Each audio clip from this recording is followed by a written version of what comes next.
অল্প সময়ের মধ্যেই সরকারের বিদায় ঘণ্টা বাজবে বললেন মান্না। প্রশাসন এখন ব্যবসায়িক প্রতিষ্ঠানে পরিণত হয়েছে বললেন গয়েশ্বর। সিপিডি টিআইবি কি বলল তাতে মাথা ব্যথা নেই বললেন ওবায়দুল কাদের। এবং সর্বশেষ জানাবো, মাছের টোপ দিয়ে যাদের ধরবেন তারা আপনাদেরই লোক, প্রধানমন্ত্রীকে ফখরুল। এতক্ষণ শুনছিলেন সংবাদ শিরোনাম, এবারে বিস্তারিত। তবে তার আগে অনুরোধ থাকবে আমাদের চ্যানেলটি সাবস্ক্রাইব করে বেল আইকনটি ক্লিক করুন। অল্প সময়ের মধ্যেই সরকারের বিদায় ঘণ্টা বাজবে বললেন মান্না। নাগরিক ঐক্যের আহ্বায়ক মাহমুদুর রহমান মান্না বলেছেন, অল্প সময়ের মধ্যেই সরকারের বিদায় ঘণ্টা বাজবে। এই সরকারের হাতে কোনো টাকা নেই, বাজেটের জন্য টাকা যোগান দেওয়ার ব্যবস্থা নেই, ডলার নেই, নিত্য প্রয়োজনীয় জিনিসপত্র আমদানির জন্য মানুষ এলসি করতে পারছে না। এই সরকার 5 বছর কিভাবে টিকবে? বাজেটের জন্য বিদেশে হাত পাততে হচ্ছে। এই সরকার দেশ চালাতে পারবে না। ভোটাধিকার ও গণতান্ত্রিক রাষ্ট্র প্রতিষ্ঠার সংগ্রামে সবাইকে ঐক্যবদ্ধ হওয়ার আহ্বান জানিয়ে এই প্রতিনিধি সভায় মাহমুদুর রহমান মান্না আরও বলেন, পুলিশ, আর্মি, বিজিবি সহ সবকিছু নিয়ে সরকার ক্ষমতায় টিকে আছে। আওয়ামী চোর বাটপা লুটেরা তৈরির দল, তাদেরকে সর্বাত্মকভাবে বর্জন করতে হবে। ওবায়দুল কাদের বলেছেন, ভারতের সাহায্য তারা ক্ষমতায় টিকে আছে, কিন্তু জনগণ না থাকলে এই সরকার ক্ষমতায় থাকতে পারবে না। চীন, রাশিয়া, ভারত সবাই এই সরকারের কাছে টাকা পায়। $100 বিলিয়ন ঋণ সরকারে, কিন্তু সরকারের কাছে কোনো টাকা নেই। মান্না বলেন, আমরা সবাই জগৎপথ আন্দোলনে আছি, চূড়ান্ত লড়াই করব। ক্ষমতায় গেলে কল্যাণ রাষ্ট্র প্রতিষ্ঠা করব। সবাই ঐক্যবদ্ধ হন, লড়াই করলে এই সরকার টিকতে পারবে না। সভায় বিশেষ অতিথির বক্তব্যে জোনায়েদ সাকিব বলেছেন, দেশের জনগণ সরকারকে বিদায় দিতে মুখিয়ে আছে। সঞ্চয় ভেঙে মানুষ খাবার কিনছে, অথচ সরকার গ্যাস, বিদ্যুৎ ও পানির দাম বাড়িয়ে দিয়েছে। সরকার লোক জনগণের সম্পদ চুষে বিদেশে পাচার করছে, আর সরকার তাদের পাহারা দিচ্ছে। সরকারের লোক জনগণের সম্পদ চুষে বিদেশে পাচার করছে, আর সরকার তাদের পাহারা দিচ্ছে। বাংলাদেশে যত গুম খুন সব হয়েছে আজিজ ও বেনজিরের সময়। এখন ওবায়দুল কাদের বলেন, বেনজির আজিজ তাদের লোক নয়, তারা সেনা ও পুলিশ বাহিনীকে কলঙ্কিত করেছে। সাকি আরও বলেন, এই বাজেট বেনজিরের বাজেট, বেনজির ও আজিজদের রক্ষা করার বাজেট। এই বাজেটে বৈধ আয়ে 30 ভাগ আর দুর্নীতির টাকা 15 ভাগ ট্যাক্স দিতে হবে। এই বাজেট জনগণের কোনো কাজে আসবে না। প্রশাসন এখন ব্যবসায়িক প্রতিষ্ঠানে পরিণত হয়েছে বললেন গয়েশ্বর। বিএনপির স্থায়ী কমিটির সদস্য গয়েশ্বর চন্দ্র রায় বলেছেন, দেশে এমন কোনো কারাগার নেই যেখানে বিএনপির কর্মীরা বন্দী নেই। এই আটকও একটি বাণিজ্য। আত্মীয় স্বজনরা দেখা করতে গেলে টাকা, খাবার দিতে গেলে টাকা, আদালতে এনে রিমান্ড না নেওয়ার জন্য টাকা। এইরকম অনেক খাত আছে। প্রশাসন এখন ব্যবসায়িক প্রতিষ্ঠানে পরিণত হয়েছে। গয়েশ্বর বলেন, বর্তমান প্রশাসন জনগণের নিরাপত্তার জন্য নয়, খুনি, দুর্নীতিবাজ ও লুটেরাদের রক্ষা করাই যেন প্রশাসনের কাজ হয়ে দাঁড়িয়েছে। আজ বিচারের আগেই পুলিশ মানুষের হাত পা ভেঙে বিচার করছে।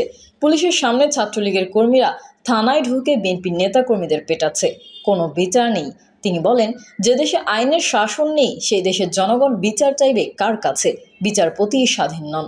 সরকারের বিরুদ্ধে রায় দিলে দেশ ত্যাগ করতে হয়। একজন জোর গলায় বললেন, এসকে সিনহাকে কিভাবে দেশ ত্যাগ করিয়েছিলাম, তারপর থেকে বিচারপতিরা তাকে সালাম দিচ্ছেন। নবনিযুক্ত প্রধানমন্ত্রী প্রেস সচিবের প্রসঙ্গ টেনে গয়েশ্বর বলেন, যাকে প্রেস সচিব করা হয়েছে তিনি একজন রাজাকারের ছেলে, যা তিনি নিজেই স্বীকার করেছেন। এখন এসব প্রশ্নের জবাব কে দেবে?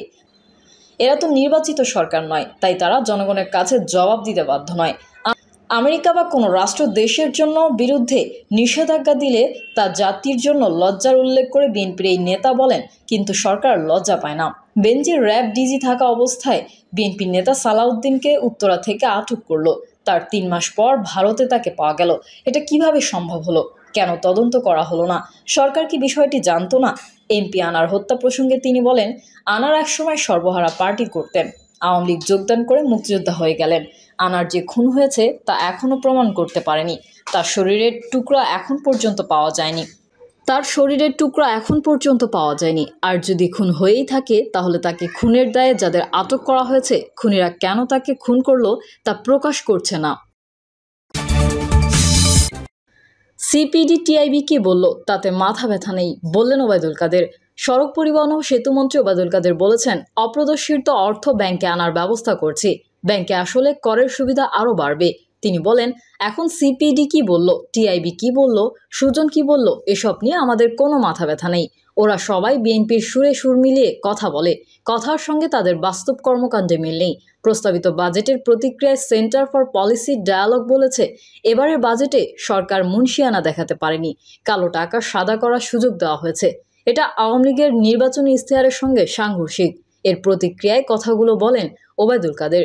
বিএনপির উদ্দেশ্যে ওবায়দুল কাদের বলেন, নিজেরাই হাজার হাজার কোটি টাকা বিদেশে পাচার করে তাদের ভারপ্রাপ্ত চেয়ারপারসন লন্ডনে বসে আরাম আয়েশে দিন যাপন করছেন।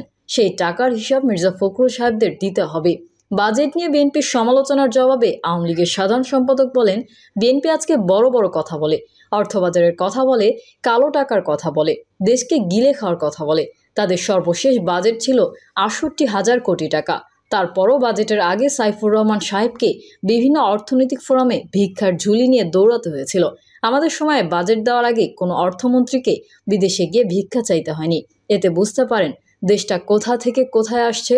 মূল্যস্ফীতি দৃঢ়ভাবে নিয়ন্ত্রণ করা সম্ভব হবে বলে আশা প্রকাশ করে ওবায়দুল কাদের বলেন, বর্তমান সরকারের বিভিন্ন অংশের সমন্বিত পদক্ষেপের মাধ্যমে আমরা মূল্যস্ফীতি নিয়ন্ত্রণে সক্ষম হব।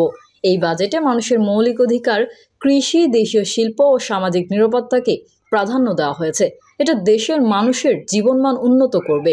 আওয়ামী লীগের যেসব নেতাদের বিরুদ্ধে দুর্নীতির অভিযোগ আছে সেই বিষয়ে ব্যবস্থা নেওয়া হবে কিনা এমন প্রশ্নের জবাবে ওবায়দুল কাদের বলেন, আপনারা যাদের দুর্নীতিবাজ ভাবছেন তাদের তালিকাটা দেন, আমরা দুদককে বলবো তদন্ত করতে। মাছের টোপ দিয়ে যাদের ধরবেন তারা আপনাদেরই লোক, প্রধানমন্ত্রীকে ফখরুল। আসন্ন 2024-25 অর্থ বছরের বাজেটে বিনা প্রশ্নে অপ্রদর্শিত আয় বৈধ করার সুযোগ দেওয়াকে বড়শিতে আধার গেঁথে মাছ শিকারের সঙ্গে তুলনা করেছেন প্রধানমন্ত্রী শেখ হাসিনা। প্রধানমন্ত্রীর এই বক্তব্যকে ধূম্রজাল সৃষ্টির কৌশল বলে মন্তব্য করেছেন বিএনপির মহাসচিব মির্জা ফখরুল ইসলাম আলমগীর। তিনি বলেন, এটা হাস্যকর কথা। আমরা তো দেখলাম যে আপনারা ওই মাছের টোপ দিয়ে যাদেরকে ধরেন তারা আপনাদেরই লোক, নিজেরাই তো এর সঙ্গে জড়িত, নিজেরাই তো এই দুর্নীতির সঙ্গে জড়িত।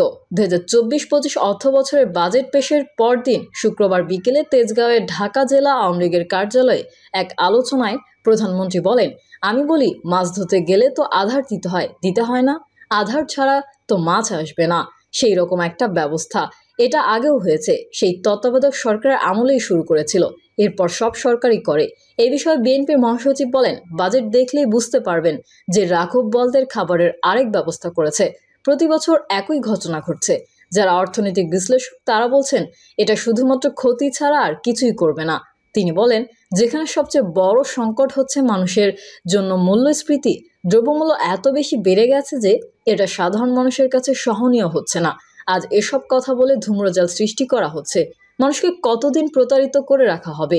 সিরাজুল আলম খানের প্রতি খালেদা জিয়া ও তারেক রহমানের শ্রদ্ধা জানানোর কথা উল্লেখ করে বিএনপির মহাসচিব বলেন, আমি মাহমুদুর রহমান মান্নার পাশে বসেছিলাম, জিজ্ঞাসা করলাম সিরাজুল আলমের মৃত্যুর পরে আওয়ামী লীগ থেকে কোনো শোকবাণী দেওয়া হয়েছিল কিনা।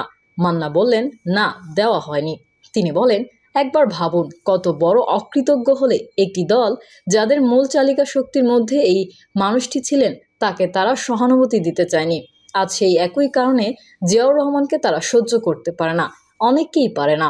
এত বছর পরে প্রত্যেকেই যারা এদেশের জন্য অবদান রেখেছেন বা নেতৃত্ব দিয়েছেন তাদের অবদানকে অস্বীকার করাটা সম্পূর্ণভাবে অকৃতজ্ঞতা ছাড়া আর কিছুই না। আমি আমার দলের পক্ষ থেকে সিরাজুল আলম খানের স্মৃতির প্রতি শ্রদ্ধা জানাচ্ছি।